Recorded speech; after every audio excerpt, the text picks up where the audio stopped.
محمد وعلی تارک الصلاۃ کے سلسلے میں حدیث کا سلسلہ تھا. آج انشاءاللہ ایک اور حدیث کو بیان کرتے ہیں. پیغمبر اسلام حضرت محمد مصطفیٰ صلی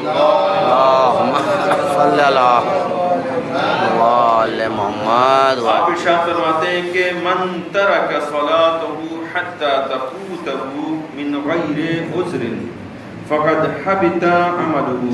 ثم قال بین العبد وبین الکفر ترک الصلاۃ.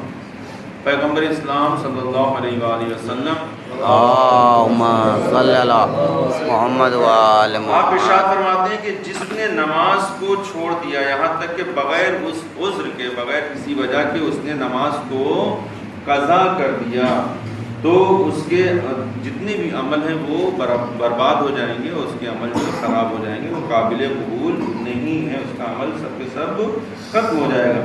اس کے بعد آپ نے اور ارشاد فرمایا کہ بندے اور کفر کے درمیان، ایک انسان بندہ ہے، اس کے درمیان اور کفر کے درمیان صرف اور صرف جو ہے یہ ترک نماز ہی فاصلہ ہے.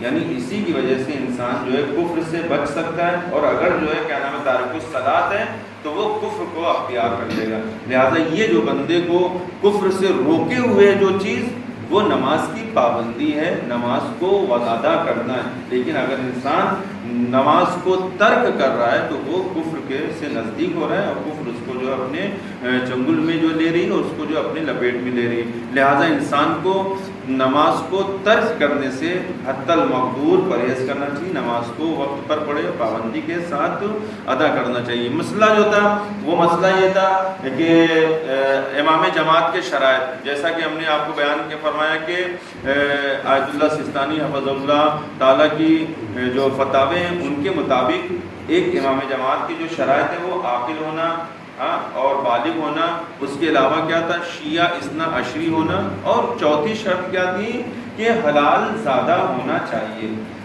شیعہ اثنا عشری ہونے کے سلسلے میں نے کل آپ کے سامنے کچھ مسائل کو بیان کیا. آج حلال زادہ ہونا چاہیے، یعنی طیب الولادت ہونا چاہیے، اس کی ولادت پاک و پاکیزہ ہونا چاہیے. یعنی کیا مطلب ہوا، اس کے والدین کا جو نکاح ہے وہ مشروع ہونا چاہیے، یعنی شرعی طور پر ہونا چاہیے.